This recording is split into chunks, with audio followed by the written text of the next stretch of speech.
Salut! Les gens ils demandent quand même, il faudrait parler de matériel, tout ça. Bon, on va vous parler de matériel. Hein. Nous, ce qu'on aimerait bien que tu dises, Cédric, c'est C'est- comment marche ta faucheuse frontale. Hein, et pas ton semoir slide que tout le monde s'en fout en fait aujourd'hui. Hein. Ouais, le semi-direct, on s'en fout. Bah non, c'est pas ça le sujet hein, de la discussion. Nous, on veut faucher Bon. nos régras, nos métailles, hein, c'est tout. C'est une belle machine, c'est le bel bécane à la faucher. Alors Romain, t'as fauché toi. Ouais, Mais ça marche bien. ça fauche. Ouais, c'est pas mal. Non, c'est pas mal. Renault, honnêtement, il a fait du bon boulot.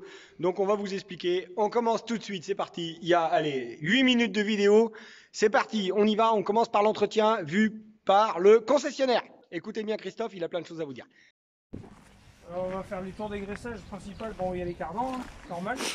Ça, c'est des petits graisseurs pour la durée de vie des bagues des cardans, pour que ça dure plus longtemps. Il y en a plein qui ne le font pas, c'est bien de le faire. Le graissage, à chaque utilisation, c'est très bien. Hein. Tous les points de graissage sont repérés avec des petits pictogrammes, hein, comme ici. Donc tout ce qui est point d'articulation a un graisseur là, et les graisseurs ici, les pieds de vérin, là aussi. Là, il y a un bouchon qui est pas enlevé, pied de vérin, articulation de la came ici, en dessous. Après, ici, ils sont repérés avec un point de graissage. Ils sont par-dessus. Et ils sont accessibles Ils sont accessibles. par-dessus. Après, pareil, ici, le cardan, ici. Ici, il y a la sécurité à friction, Ok. comme toutes les faucheuses. Elle est placée ici. Si vous voyez que ça fume, c'est pas bon. Faut arrêter. En réglage, en graissage, c'est à peu près tout. Après, l'huile, c'est de la 75-90 synthétique ici, dans les deux boîtiers. Vidange au bout d'une campagne. D'accord. Ici, c'est reniflard niveau. Par contre, t'as dit c'est de l'huile de synthèse. L'huile de synthèse 75W90. Ouais. Ici, le niveau, il est ici. Enfin, là, il est couché, mais de toute façon, il était bon, on l'a vérifié hier. Le lamier, c'est une quantité pareille de 3 litres à peu près. Par contre, c'est toujours de la 80W90. Plus, ce capot, il s'enlève, il y a des flexibles derrière s'il y a des fuites. Ouais. Et comment ça se défait ce capot?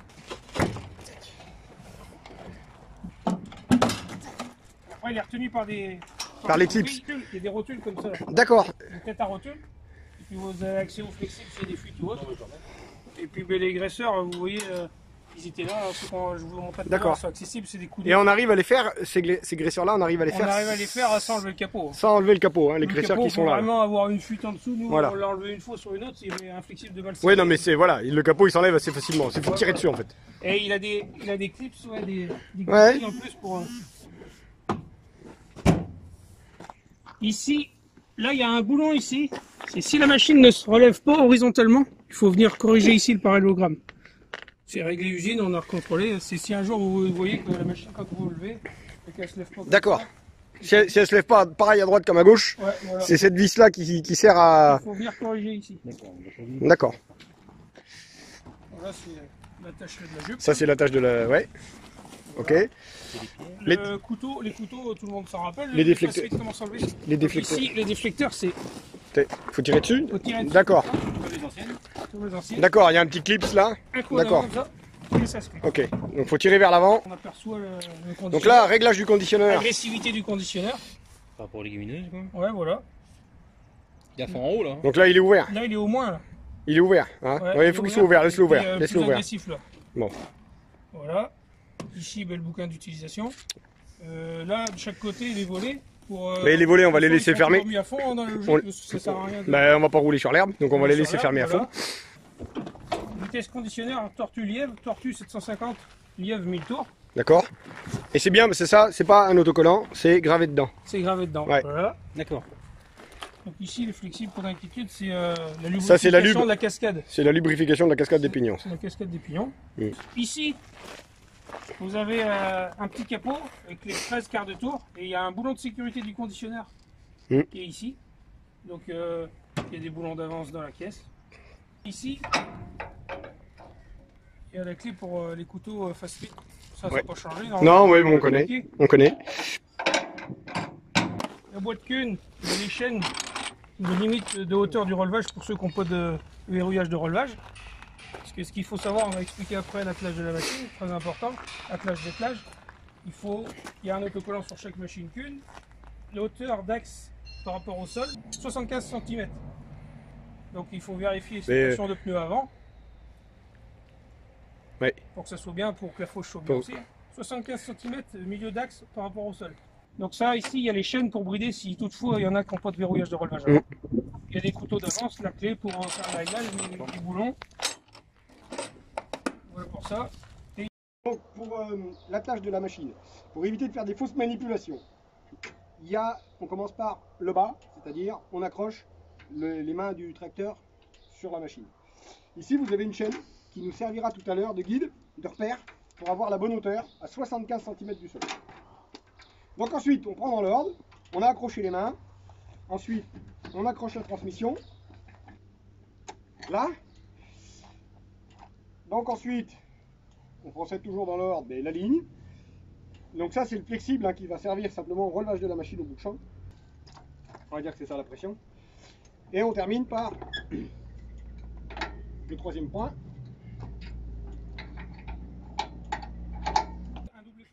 Le risque qu'on a, Christophe, c'est d'écraser la machine. De vriller le cadre à ça. Voilà. Si on laisse cette béquille mise et qu'on met la pression, eh bien on force sur ce cadre là. Si vous entendez que ça commence à craquer, à forcer, il ne faut pas insister. Il faut relever son relevage, déverrouiller cette béquille. Déverrouiller la béquille. Redescendre son relevage à 75, hauteur de bras, ce qui est marqué ici sur le sticker. Voilà. Et après, bien le mettre en haut.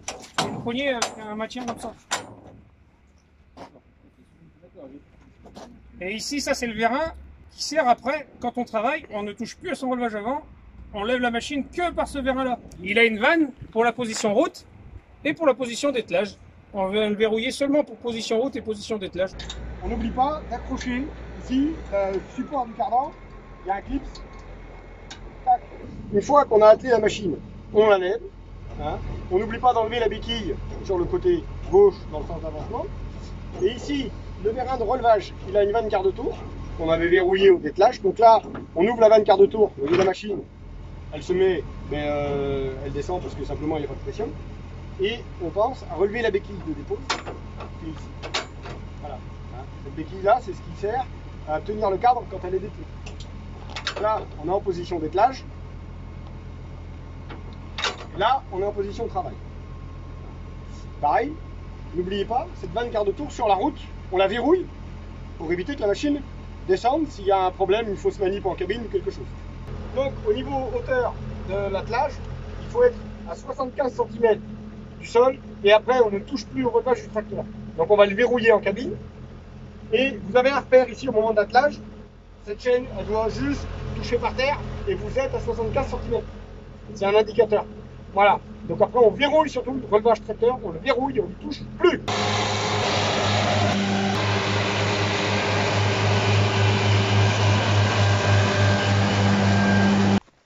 Donc une chose qui est quand même importante avec une faucheuse frontale, n'allez pas détourer les champs avec la faucheuse le long de la haie.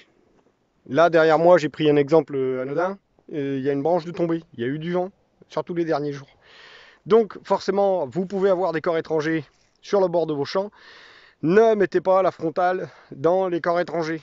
Voilà, la bonne et simple raison, c'est que la frontale, si l'herbe est haute, vous ne verrez pas forcément les branches ou les bouts de bois.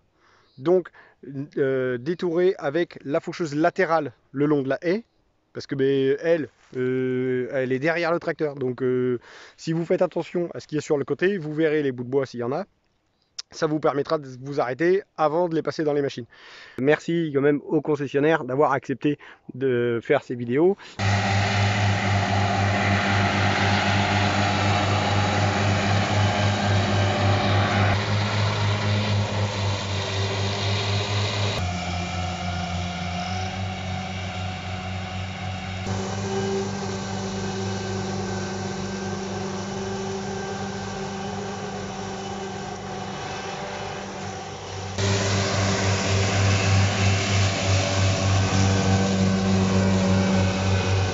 Bon, moi je vous dis à bientôt et merci d'avoir suivi ma petite vidéo. Salut, salut!